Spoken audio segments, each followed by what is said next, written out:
Samuel wokutanga chapter ya 9 kubva pavhesi 1 kusvika pa23. Tozobata theme yedu Job chapter 42 verse 5. Ndichaverenga. Pane musoro shoko unoti Sauro unozodzwa naSamuel.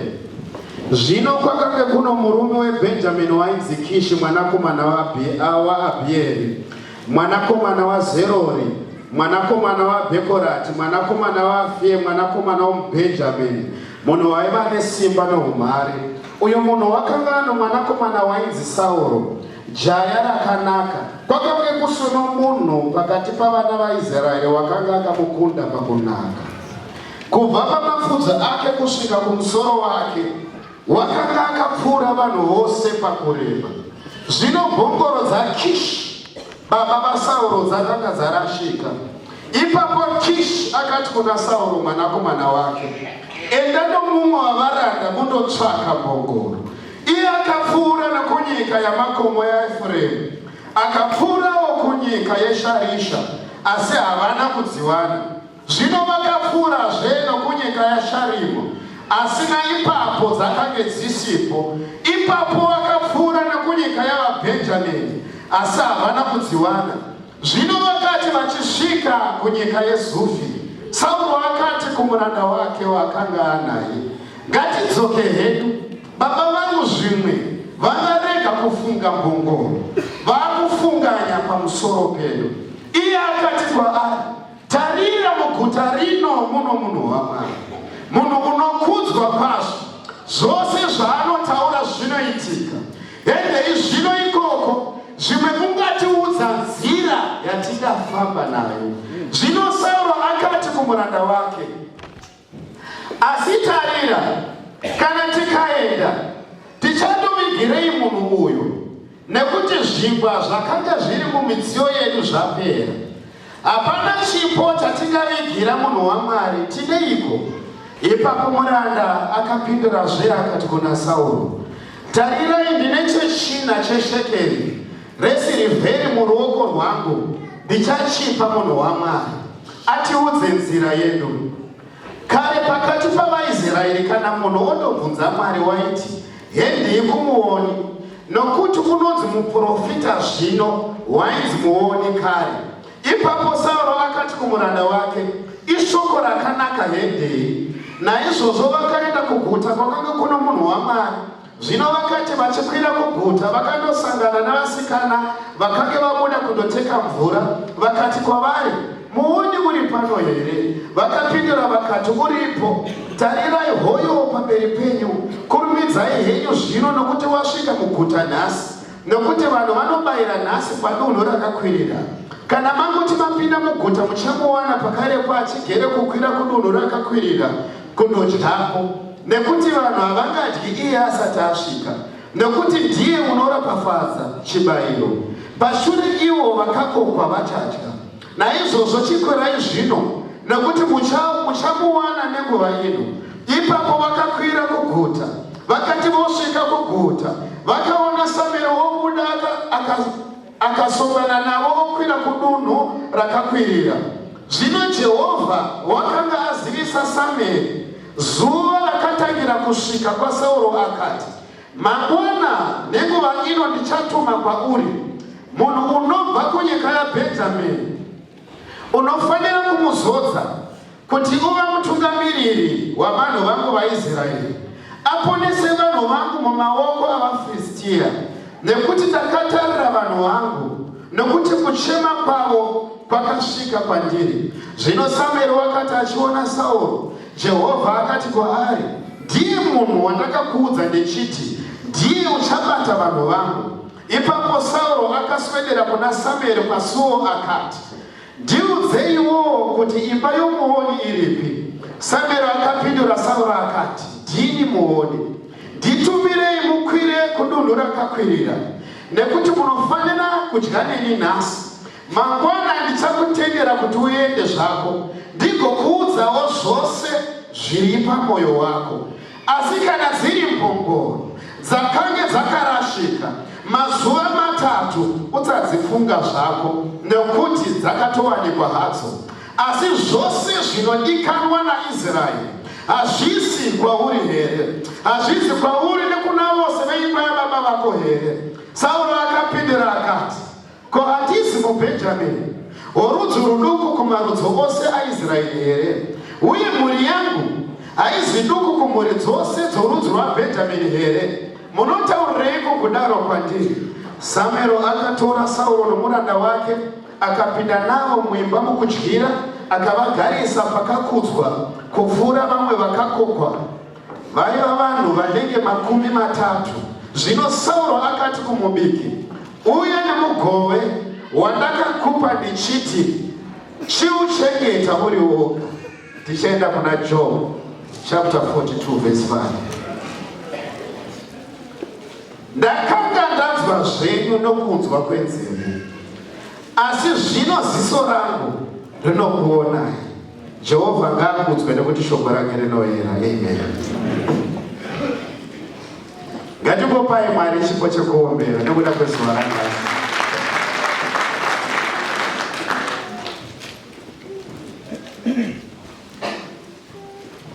Ndo zvakanakira kuparidza unoomberesa vanhu wechipo mwako mvura. Haleluya. Tinogona kuzvidzokorodza futi. Ngatipopai Mwari chipo chekuombera. Haleluya. Ndinoda kutenda Mwari nezuva ranhasi.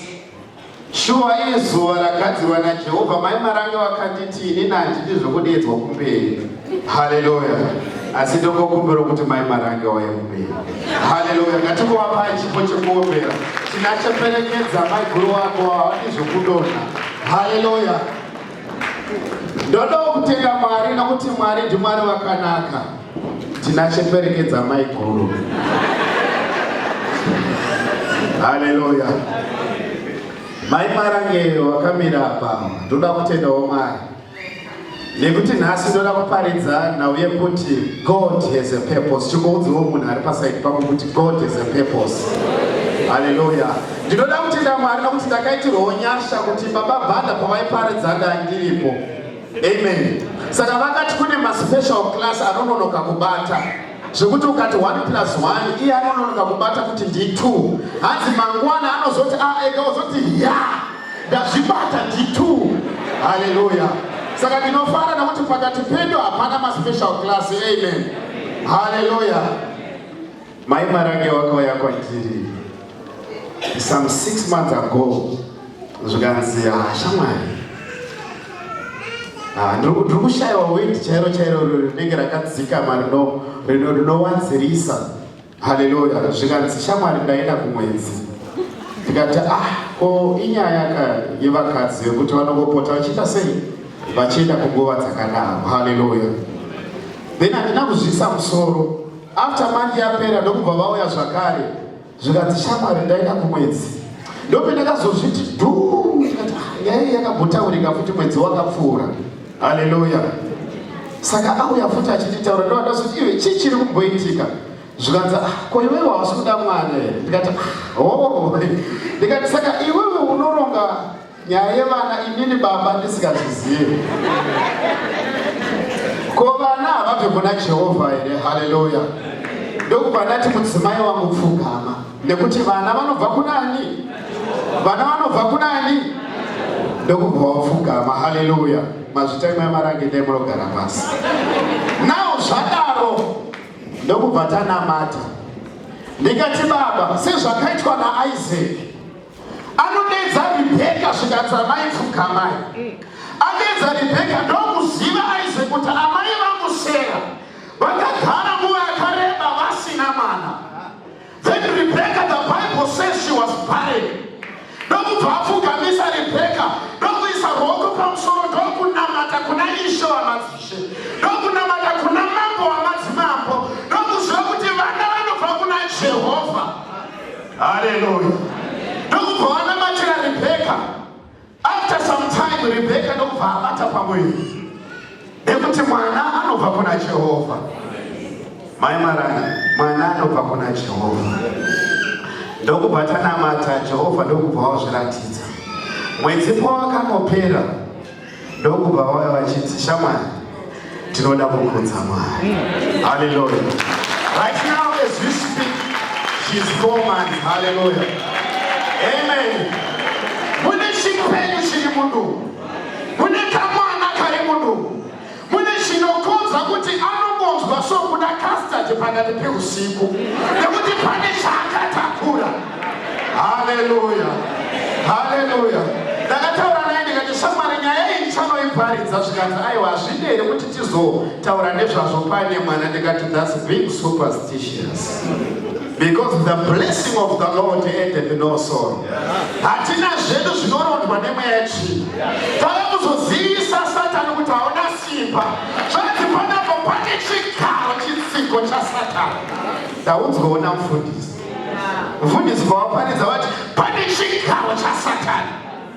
But ndinofaura nokuti Isaiah chapter 10 verse 27 inoti the yoke is broken because of the anointing. Panenge paita special class. Ndikanuye kuside kuno. Zvanzi naIsaiah chapter 10 verse 27. The yoke is broken because of anointing. Hazvina kunzi vatora anointing obva vanoibata obva varova chino chobva chadambuka. Zvanzi because there is anointing and the yoke is broken. Hallelujah. Hakuna mashoko anobva kumweya yetsvina achava nesimba pamusoro peupenyu hwako nekuti mauri mune chipenyu, mauri mune mwanakomana, pane chavakatakura. Hauziviye unofamba nekuda kwako, asi chiri mauri ndo chinoditemena pesi yauchafamba nayo. Hallelujah. There is power in the name of Jesus. That you are called for a purpose. Unoziva kana Mwari vaisa purpose muupenyu hwako, vanokuisa paplace yekuti purpose yacho izadzikiswa. Ende kana vakuisa paplace vanokuisira power yekuti purpose yacho ukwanise kuizvara. Kana vakupa power vanokupa perseverance yekuti utsungirire une purpose nekuti pane zvawakatakura. Then kana waita perseverance Mwari vanokupa passion yekuti vamwe vanhu vachinonoka kuchechi iwe unokurumidza nekuti une purpose yaMwari. Haunei nemamiriro ekunze, haunei nekuti Zimbabwe yakamira sei. Unoziva kuti wakatakura purpose mauri. Saka une chaunoda kunozvara paplace paune power, paune passion uye une perseverance. Zvinhu zvinoitwa naJehovha pane purpose. Vanoita provision, vanokuprovidera zvose zvaungangode mupurpose yako. Saka hauna kuuya kuno nekuda kwemistake. Ndoda kukuudza zviri pamwoyo pako nhasi. Udza munhu ari pasaidi pako kuti zvanzi ndoda kukuudza zviri pamwoyo wako.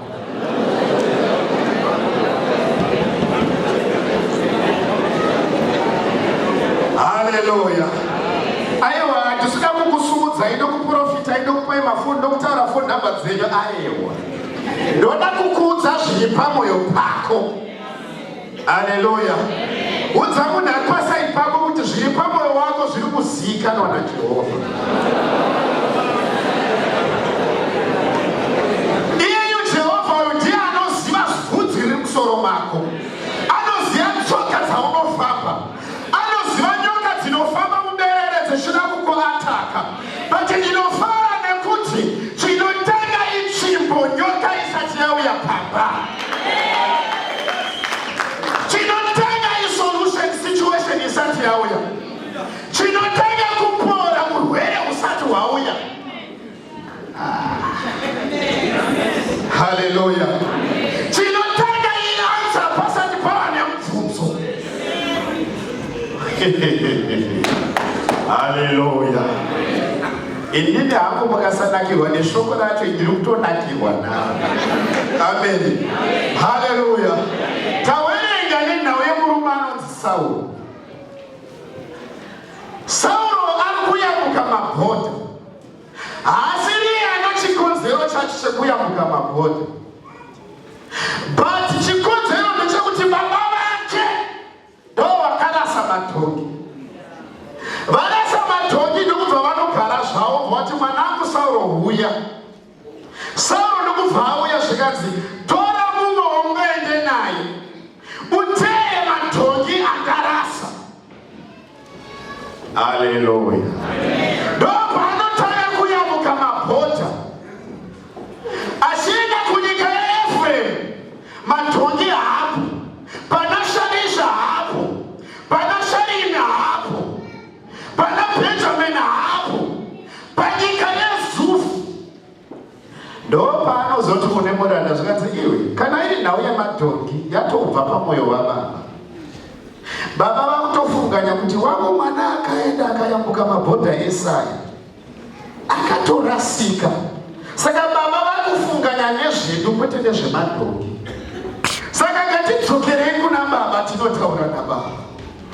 Zvikanzi nemuranda zvikanzi iyo nyika yatasvika inoyi inonzi nyika yeZufi. Zufi zvinoreva kuti honeycomb. Tasvika munyika yeuchi. And inyika yechishanu. Zvakataurwa nababa Bhanda panapa kuti 5 it means grace. Saka tasvika munyika yegrace. Isine inechichaitwa nemunhu kana nemabasa emunhu asi inyika yenyasha. Haleluya. Udza munhu kuti wakatsvika panyika yenyasha.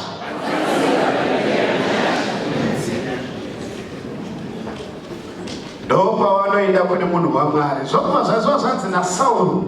Kohona hatisisina chingwa, hatinei chatiinacho. Tingaendere kune munhu waMwari tisina chatakabata. Zvikanzi nemuranda ko ndine shekeri resirivheri randasara naro. Handei naro kumunhu waMwari. Vanhu ava vakaziva kuti hauendi kuimba yaMwari usina chawakabata.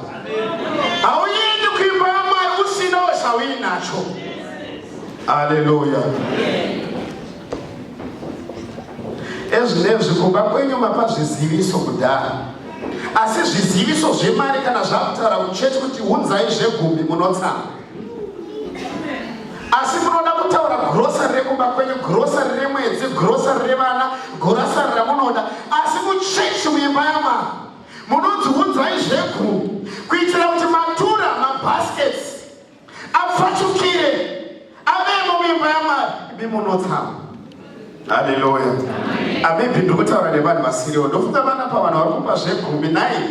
Vanhu vari kupa maofferings nayi aiwa chimbozviombererai. Kuri kuita zvakanaka.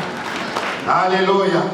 Because ndaona pandataura vanhu vangosuruwara kuratidza kuti hamuzivi imi handitika aiwa handisi kutaura imimi. Wozonotaurawo panext door kana wasiri kunopa zvegumi kuchechi nayi kuitira kuti Satana anyare. Haleluya. Panonzi alright handi yayedu yanaka tine chatakabata. Vachisvika manje muguta zvinonzi Samuel akange apinda muguta musuyu. Samuel waisaonekwa zvemhanga. Vafana vamazuva ano vanoti Samuel waisaonekwa zvekumhanya. Haleluya. Samuel wasvika muguta waigara pa the Ark of Covenant. Samuel waigara pa presence yaMwari. Samuel wainzwa pfungwa dzaMwari. Samuel wainzwa heartbeat of God. Samuel waisaswera nevanhu. Ungaswera nevanhu unotaura zvevanhu. But Samuel separated himself from people. Hallelujah. Kana uchida kunzwa zvaMwari, kana uchida kufamba naMwari, chiregedza kutaura nezvinhu zvavanhu. Haleluya. Ezvinezvi vanhu vari kutaura naZimbabwe. Ko zvinodiwa naZimbabwe hazvizi mauri. Haleluya. I have come with the answer of Zimbabwe. Haleluya. Apostle Lukaya Borere vangu vachikukwazisai zvakanyanyisa. Vakanditi mwana enda unoparidza Jesu. Haleluya. Saka vangu vachikukwazisa vachikoti haleluya church, haleluya chingoweva, church chingoweva. Haleluya. Saka ndikuudza kukwazisa kwa apostoli kayaborerwe. Haleluya. Iyo vakaratidzwa naMwari kuti Zimbabwe is the second Israel. Israel yakafamba murenje for 40 years. Then Zimbabwe yakawana kuzvitonga from 1980. Ukaenda 40 years to 1980. We are going to have our total restoration in 2020. Hallelujah. As you repeat it, as you repeat it, go haso. Nekuti atikagarika pasino zviri kuitika panofanira kuwanawo zvinotiwaraidza zvichikoitikawo. Handitika. Ende ndinofara nekuti nini I am very neutral. Akontinika ina asana kuvhota ina ndido hako kuvhota tivi. Haleluya. Handizi weZANU, handizi weMDC, ndiri waMwari. Haleluya. Saka ndinofara nekuti ndinonatsoparidza ndakasununguka sekusunungurwa kwatichaitwa. Haleluya. Amen church. Saka wese weMDC neweZANU ndinokudai mese. Uye kana mauya muchechi mava vaMwari. Haleluya. Asi zvinodiwa naZimbabwe hazvisi mauri. Ndoda kukuudza nawo iri pamwoyo wako. Ndopavanopinda Sauro neMurara. Ndokubva vanosangana nevasikana vaichera mvura. Zvikanzi nai mambonomuonere kare kare wainzi muoni. Mazuva ano akunzi muprofita. Haleluya. Nao ndokubva vati uyo atopinda muguta. Fambai makadai munonosangana naye. Mugotaura naye. Nekuti ari kuenda panzvimbo yakakwirira. Bari mufanira kunopirapo chipiriso chakabayirwa. Kana apira chipiriso chakabayirwa, onopafadza chikafu. Kana iye asati asvika, vanhu havangadyi. Haleluya. Kana iye Jehovha asati asvika, vanhu havangadyi. Nekuti Mwari anogadzira tafura uye tafura yakaringana. He prepared a table before my enemies. Saka pandinofamba mose ndinofamba nechiziva kuti ari mandiri uye akakura. Haleluya cheshi. Jehovha ndi Jehovha akakura. Chingoti nezita raJesu. Neropa raJesu. Nezita raJesu. Neropa raJesu. Nezita raJesu. Neropa raJesu. Nezita raJesu. Neropa raJesu. Muoni apinda muguta. Hoyo ofa. Ndopa anosvika Sauro nemuranda. Vasvika manje ndokubva vati kune muoni. Naye mukatiratidzo here imba yemuoni.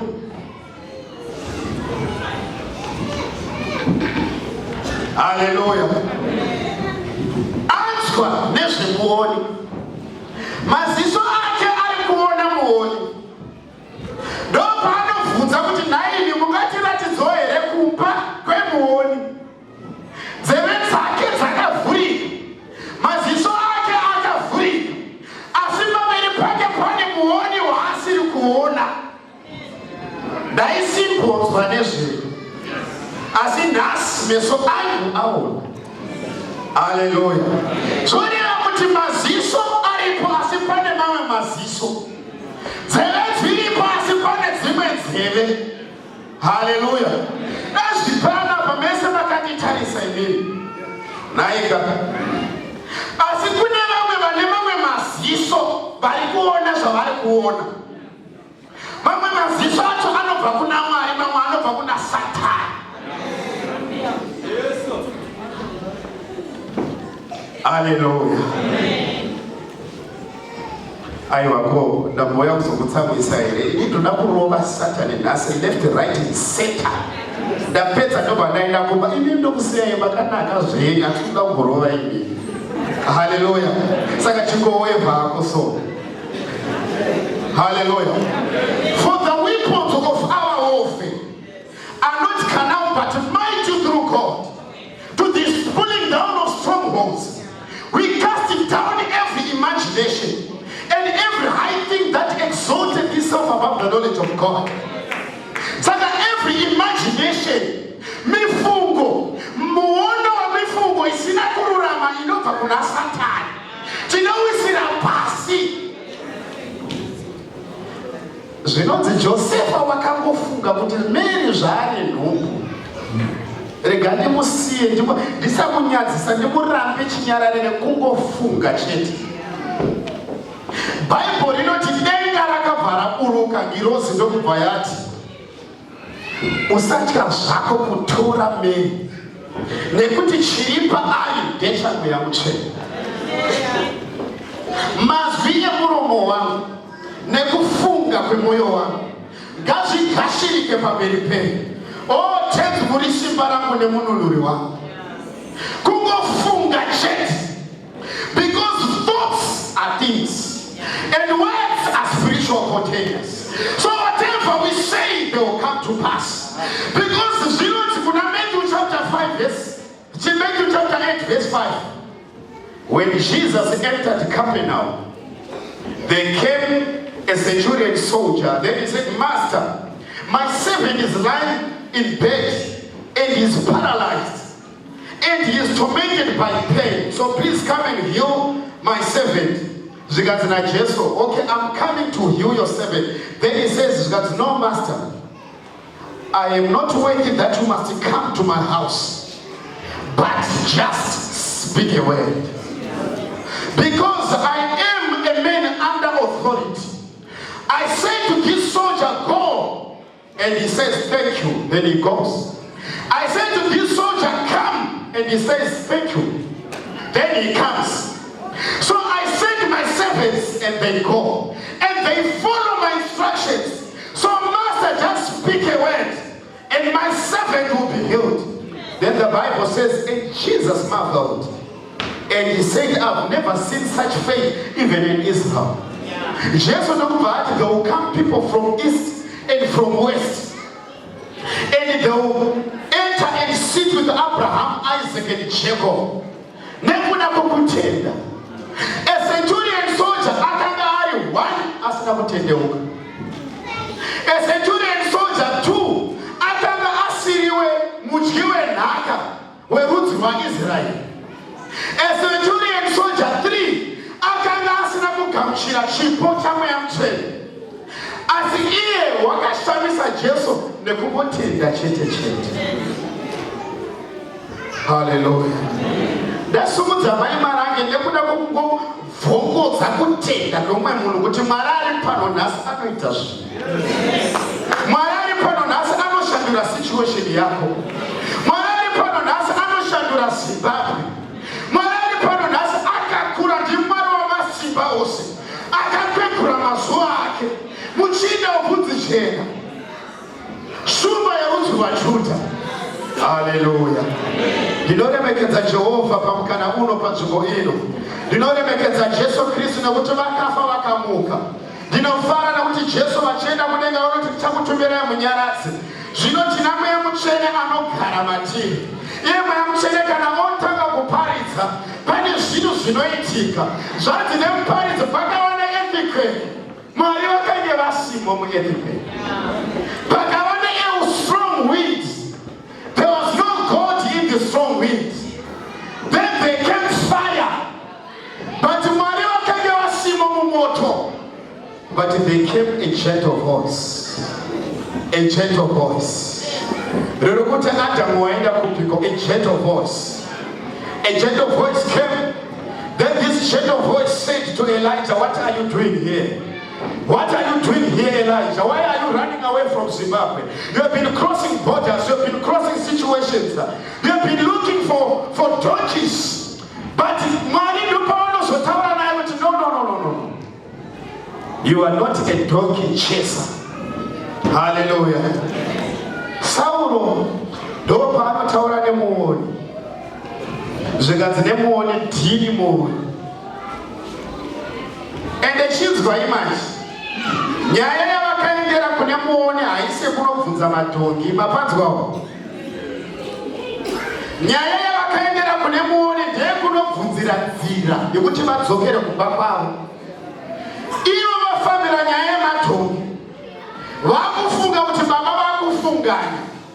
Nokubva unoziva Satani anoperformanza vanhu panzvimbo yekuti vagamuchire ruponeso rwavo, panzvimbo yekuti watomboona munhu waMwari aipapo ndopa ndaitaura pakutwesezvo kuti ndokumbira kuti mundudze nezvemadhongi angu, ndokumbira kuti Jehovha vari kuti neupenyu hwangu, ndokumbira kuti mutaure nezvefyucha yangu. Ipapo vari kuenda kune mumwe kunombobvunza nzira chete.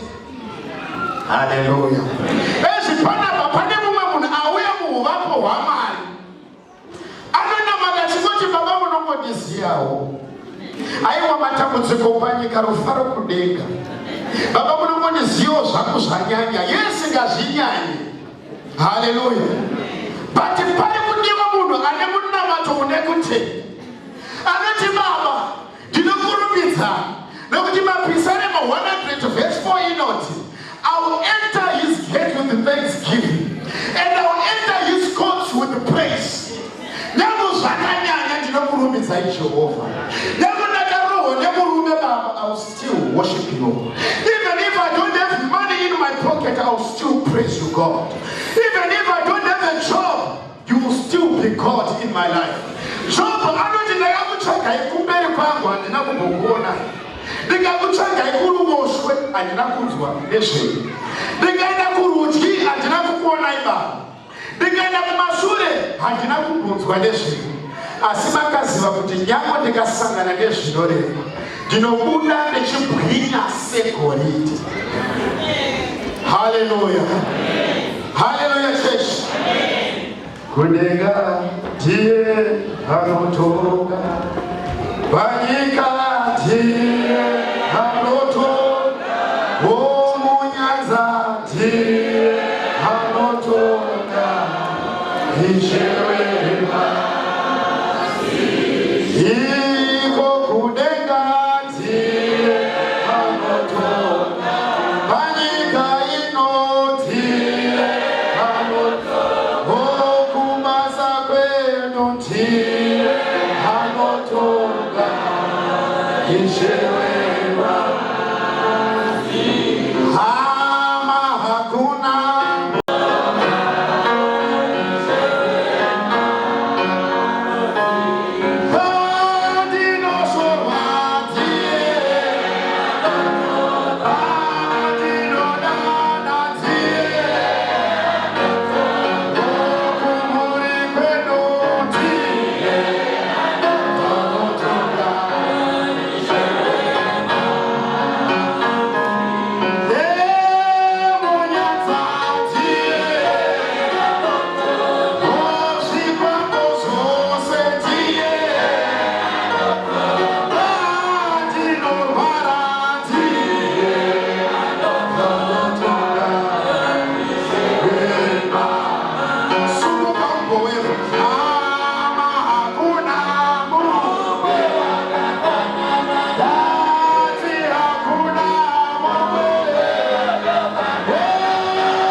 Saulo zvikanzi alright tiri muoni zvikanzi naJehovha Samuel akanga ataurwa naye naMwari zvikanzi panguva yezuva remangwana pachauya mukomana anobva kurudzi rwaBhenjamini rudzi pamarudzi aIsraeri 12 rudzi ruduki kwazvo kwazvo.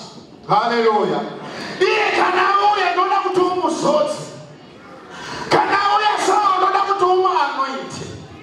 Bible rinotaura kuna Jeremiah chapter 1 verse ya 5 zvikanzi ndakakuziva usati waitwa kudubura amai vako ndikakugadza kuti uve muprofita wavanhu.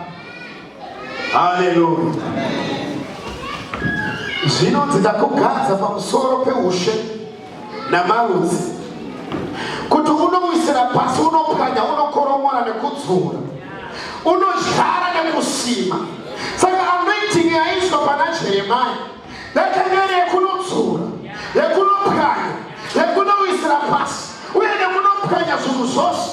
Kana apedza kuparadza zvinhu zvose zvinoda kuparadza odyara uye otanga kusima. Haleluya. Wakadanwa nekuda kwechinamo. Amai vako havana kuziva kuti wairarama kusvika muzuva ranhasi. Haleluya. Vamwe vakarwara vakasangana netsaona but Mwari wakakuchengeta kusvika muzuva ranhasi. Zvichireva kuti akakuchengetera nekuda kwechinamo. Amen. Chechi yaJesu. Zvinonzi naSamuel Mwari wakataura neni zuva rapfuura ranezuva zvikanzi ndichamuona muchinda achiuya waBhenjamini. Saulo ndopaanouya ndokubva anzi naSamuel iwe Saulo handei unodya nei? Nekuti pane tafura yagadzirwa yekuti tinodya tese. Kana tasvika ipapo patafura yatinoda kunodya tese pane chipisi chibandauko chakatogadzirirwa iwewe Saulo kutsvaga hako madhongi pati pane tafura yakagadzirwa kare kare. Tinoziva kuti pane basa raakauya kuno kuzotsvaga uchiuya kuzotsvaga mari but pane basa raJehovha raakakuzodzera. Haleluya. Wakamboshandiswa nevarungu kwenguva yakareba wechitsvaga madhongi akaraswa nababa vako. Iwe kana wakagamuchira Jesu zviri kureva kuti wakadzikinurwa kubva pasinful nature.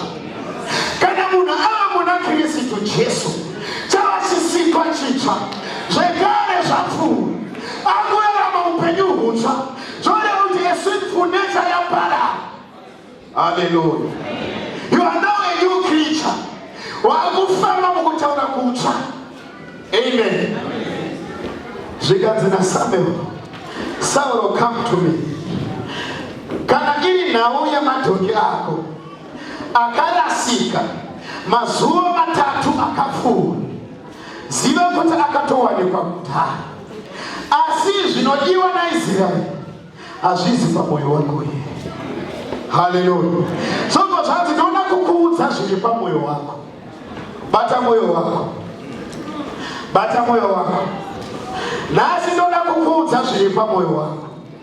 There is power in the name of Jesus. Job waisimudzwa Mwari nenzeve asi yakutaura kuti Baba zvino ndokuona ine meso zvechireva kuti paitika separation between the spirit and the soul. The word of God is sharper than a two-edged sword. The Bible says the word of God, it is powerful and it is quick. It is sharper than a two-edged sword. It separates the soul and the spirit. It separates the bone and the marrow. It discerns the intentions of men until it accomplishes its purpose. Kana shoko rama rinoparidzwa rinoparadzanisa the soul and the spirit. Panoone separation. Pano separate the bone and the marrow. Kumaro ndokunogadzirwa ropa. Pano separate ropa remwamsiyama. Pasiwa ropa raJehovha. Tiri yeniyedega. Yotanga kutonga varume. Hallelujah. There is power in the name of Jesus. ndoda kutenda Mwari kuti mama wangu maifundisi vari pano. Hallelujah. Pandinombouya ndinombogara hangu mashure uko ndohwanda because unokuziva amai vakakuti ziso da. Nobongoza kuti amai vangu pane zvavakutaura. Hallelujah. Mama makadi. Shoko raMwari rinonzi naDhavhidhi. Ndakarivika mumwoyo mangu kuti ndirekedze kukutadzirai. Nekuti kana shoko rapinda mumunhu, zvinhu zvinotanga kushanduka. Iro shoko rinonzi naDhavhidhi. It is the lamp unto my feet, and it is the light unto my path. Sechireuti kana nosumudza tsoka, handingosumudze pasina shoko. Joshua, shoko raJehovha ngarigare pamuromo wako, rirangarire siku nesikati, kuitira kuti zvose zvauchaita zvichaendeka. Shoko raJehovha kana rotaurwa, the anointing of the Holy Spirit is not a respecter of men. Kana mweya mutsvene agara mune vanhu haana basa necutex yavanhu. Ndinofara pano pana anamai vakasunga madhuku. Ndinoziva kuti kana mweya mutsvene wotanga kukudumura vanhu, kana mweya mutsvene wotanga kuzviratidza, madhuku anogona kupaduka woenda uko, cutex inogona kubva yoenda uko, nyangwe nelipstick inoenda uko, because mweya mutsvene is not a respecter of men. Ati respect mweya yesvina. Vanhu kana vasvika muimba yaMwari vanofanira kubuda vakasunungurwa. Muimba yaMwari munondishamisa varombi.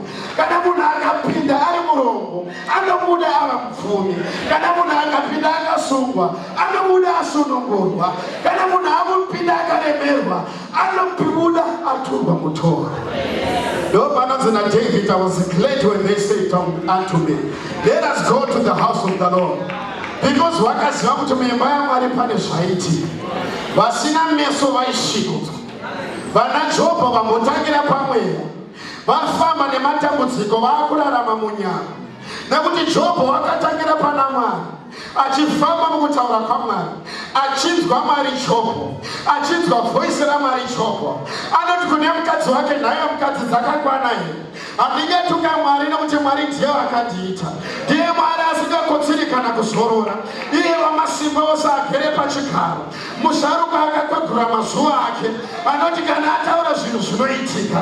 Kana rake shoko ataura zvinoitika. A centurion said to Jesus, just speak a word and my servant will be healed. Taurai shoko chete mari yangu inotsoka. Ngatitaurai shoko utano hwangu hunotsoka. Mbavha inouya kuzobandura inokuparadza. Asi Jesu akauya kuti uye une upenyu, uye upenyu hwakazara. There is a power in the name of Jesus. Iyeyo Jesu, zita rinonzi Jesu Kristu. It means the anointed one and his anointing. Hallelujah. Iwewe Sauro ndoda kukuzodza nhasi kuti unodzikinura vana vangu paruoko rwavaFiristia. Hallelujah. Tinoda kuti vaFiristia vateerwe nhasi. David anoti aneta anosvika paGirigari, anosvika vakadzi vatapwa, vana vatapwa, mhuri yatapwa, nepfuma yatorwa navaAmareki. Ndopaanochema nevarume vakachema nekuti vakange vaneta vabva kuhondo. Ndopavanoti tapedza hondo taakucelebrata. Vanosvika kumba kune imwe hondo yakawamirira. Hallelujah. Yezvinezvi wauya muno nekuti mwoyo mako mune hondo. Wachibva kunoku uchasvika kumba uchasvika kune imwe hondo yakakumirira. Asi ndinofara ndakukutaurira Isaiah chapter 10 verse 27 kuti hausi kubuda muno wakadaro. It is going to be a miracle to leave this house uri zvauya uri. Nekuti chishamiso, nekuti Mwari ari pano anoshamisa. Ndimwari anoita zvinhu. Ndimwari anopa vana pane vanhu vasingatarisirwi. He is the God anonyadzisa njere dzenyika ino. Mwari akakugonesai kuti mundidai nayewo. Avomberera Jehovha.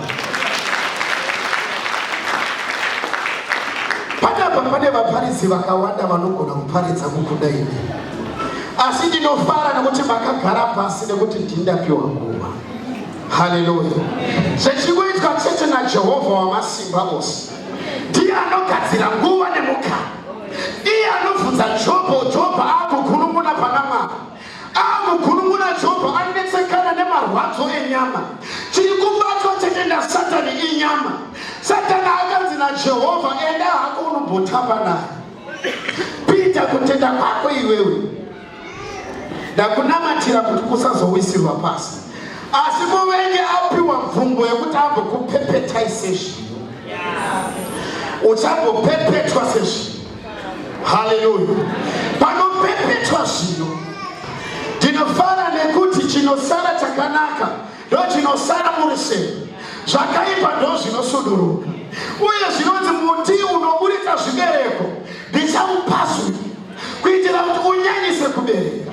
Saka inguva Zimbabwe yekungopasurirwa, inguva yekupepetwa. Saka napiwa mvumo warume wekuti Jobho ambotambwa naye ambokanikwa panyama ndezvepanyama chete. Amen. Hallelujah. Amen. We do not focus on what is seen, because what is seen is temporal, but what is not seen is eternal. Hatitariri kumamiriro ekunze, nekuti mamiriro ekunze anomuka akashanduka mangwana. That is Zimbabwe inomuka yakashanduka mangwana, because Zimbabwe is the second Israel. Zimbabwe yakadiwa naMwari, zvinodiwa naIsrael hazvisi mauri. You are the answer of Zimbabwe. Hallelujah. Amen. There is power in the name of Jesus. Sauro nakuzodza nasi kuti uve nesimba. Hallelujah. Anointing zvainoita kana yasvika, mweya yechina inowisirwa pasi. Nekuti kana zvakarurama zvasvika zvisina kururama zvinosuduruka. Colossians chapter 1 verse 18 inozi, God delivered us from the power of darkness and translated us into the kingdom of his son Jesus Christ. Hallelujah. Mwari wakatidzikinura kubva kune simba rerima raSatani ndobva anotiisa muumambo hwemwanakomana wake Jesu Kristu. Hallelujah. Power. God delivered us from the power of darkness. Wendire kuti power mu Greek zvinoreva kuti exousia. Exousia zvinoreva kuti capacity, zvinoreva kuti ability. Saka simba rose raSatani Jehovha wakatidzikinura kubva pariri ndokubva atiisa muumambo hwaJesu Kristu. And the Bible rinoti he translated us into the kingdom of his son Jesus Christ. Zvechireva takabviswa kurima tikaiswa muchiedza muna Jesu Kristu. And the way they translated mamma version anoti he transferred us. Hallelujah. Imimi makambodzidzawo kuZimbabwe. Vana venyu vamwe vaidzidza kuZimbabwe makavanovatorera matransfer letter kubva kune maheadmaster avo. Mapiwa matransfer letter mubhuku reregister rekuZimbabwe. Mwana iyeye akabva adzimwa zita rake, zvechireva kuti harisisiko kuZimbabwe. Akuuya kuzodzidza muno muSouth Africa, muzvikoro zvemuno muSouth Africa. Hallelujah. Hallelujah, chechi ya Kristu. Chimboweva maoko. Hallelujah. Zvechireva kuti zita rake rakatransferiwa, rakatodzimwa. Kana pakazoita ticha ane musara anoregedza kudzima zita iroro muregister muZimbabwe, akadedzera kuti Mary zvonzi president, Peter president, John president, akazoti Maria hapana anodaira nekuti Maria akarova pasi. Zita rake rakatransferiwa hasisimo imomo. Hallelujah. Saka hachawanikwa ikoko. Amen. Chechi ya Jesu. Saka manje zita rake rakuno Cape Town. Saka isusu manje takatransferiwa kubva kune simba rerima. Zita redu rikadzimwa mu kingdom ya Satani. Saka tamu kingdom ya Jesu Kristu. Kana pakazoita varoyi vanodedzera zita ratawanda, zita rangu harichawanikwa ikoko. Uye hakusisina achandibata ikoko. Nekuti inini ndakabva ikoko ndakurarama muna Jesu Kristu. Hallelujah, chechi ya Jesu. Asi ndinofara pano kuti tinoda kuti Amen. Chechi ya Yesu. Nekuti pane vamwe vane mazita achiri kurima, vachiri kufamba mafambiro erima, vachiri kuona maonero erima, mavari makazara nerima. Haleluya. Bible roti kana zvakororama zvasvika zvisina kururama zvinosudurwa. Haleluya. The anointing of God is not a respect of men. Amen. Chechi ya Yesu. So you are created for a purpose. So wamoje changa matongi but mauri mune chinangwa cha Israel. Mauri mune simba nekuti chawabata na maoko charopafadzwa. Mauri mune simba nekutanga business kuno mu Cape Town. Mwana wanakuudzira kuno kuti ushandire murumu. Wechikora ubama floors wechigeza ma toilets for your life. No. Mwari vakangokuita kuti upinde muimba imo. Kuti ungotatamuka pfungwa dzako uone kuti mulonji munoshandwa sei, magetsi anobatwa sei, matoilets anoklinwa sei, so that kana waenda pazimba uchanotangawo yako lonji. Hakuna musikana achashanda mutoilet akabiridzira nekuti iwewe ndiwo experience yakatwana. Zvinodiwa naZimbabwe hazvisi mauri.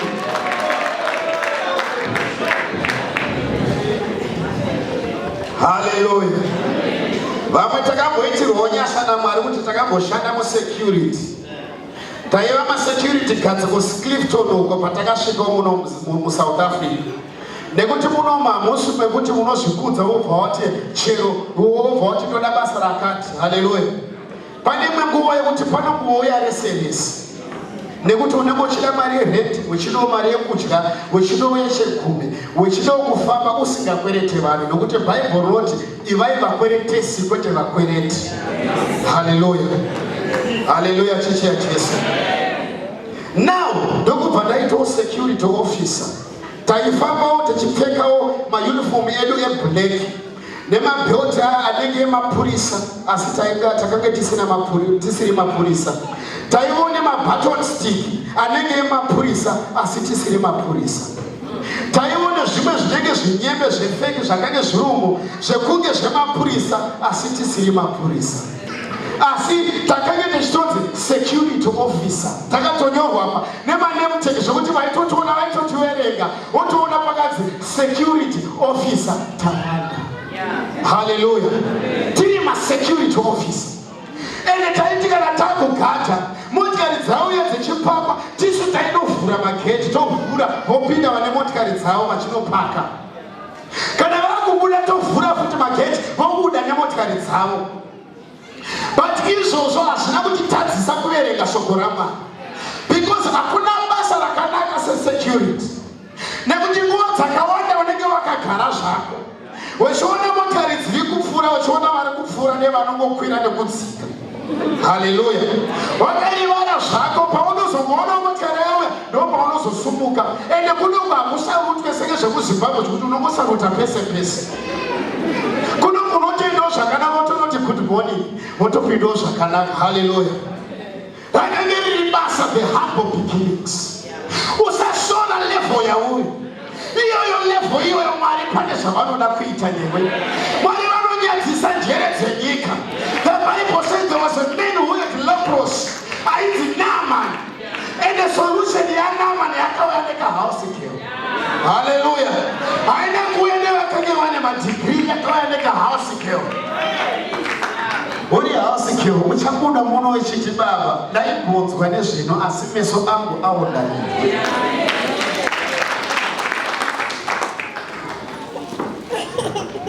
Zvino chaindinakidza taiverenga shoko tiri kusecurity ikoko, techinzwa Mwari tiri kusecurity ikoko. Taizomboitawo ma-night shift. Pama-night shift paifadza because unenge une nguva yeseparation naJehovha. Unonzwa kutaura kwaMwari, vamwe vakarara. Do not love to sleep too much. Naiwe nyope enda kumujuru unoona zvaanoita. Do not sleep too much, because you are sleeping your life away. The Bible tells me that Jesus, during the night, he would go to the Mount of Olives, where he would spend the night praying, and during the day he would enter into the synagogues and the temples and to preach the gospel. Haleluya. Iwewe wakazoona kupi nyaya yekusanamata. Haleluya. Ezi tikati ngatisoke tinamata moto wemapepa ungodzi zvatodzima. And ipapa waona wiki rese uchiona muvhango uchiona rhythm city uchiona scandal. Musoro mako makazara nescandal. Unomboda 2 hours 3 hours the church dzestande kuti delete scandal yawaona from Monday to Friday, Saturday, ona omnibus yese wachiita dzogoro yezvawakaona.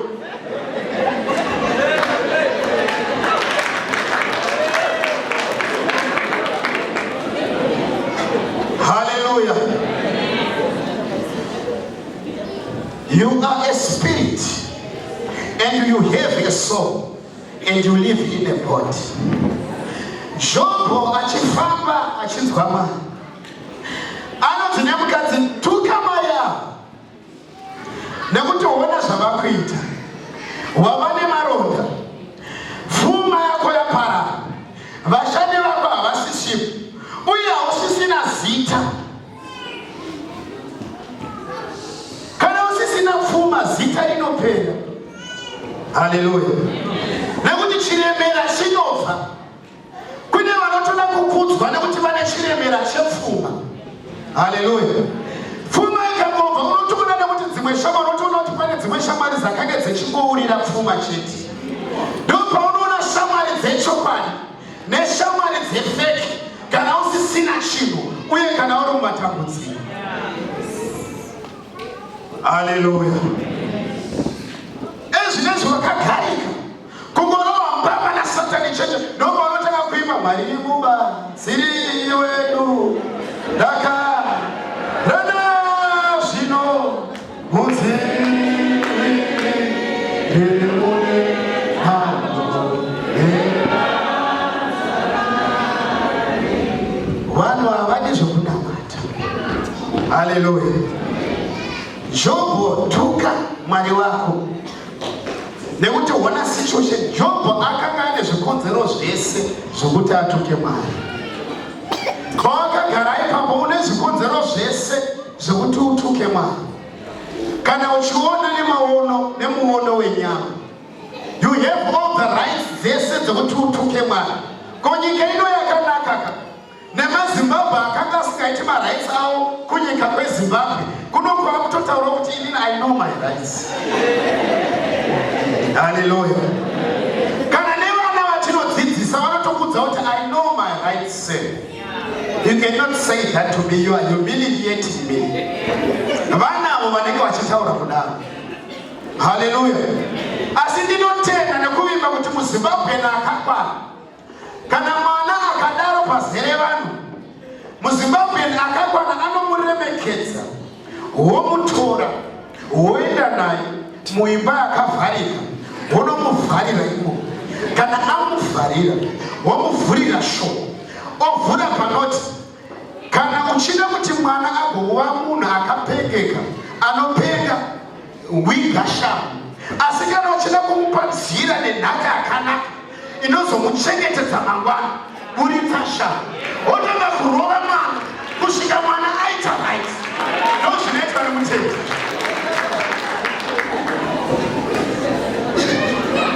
Haleluya. Haleluya chechi yaJesu. Zvino zvinonzi naJobhu, hatingatuki Mwari nekuda kwezvatiri. Mukadzi akabva kumbabvu, Adhamu achisikwa naMwari. Zvinonzi anopiwa hope huru, ndokubva pabviswa mbabvu, ndokubva pasikwa Ivhu. Haleluya. Ivhu ndokubva akava mukadzi kuna Adhamu.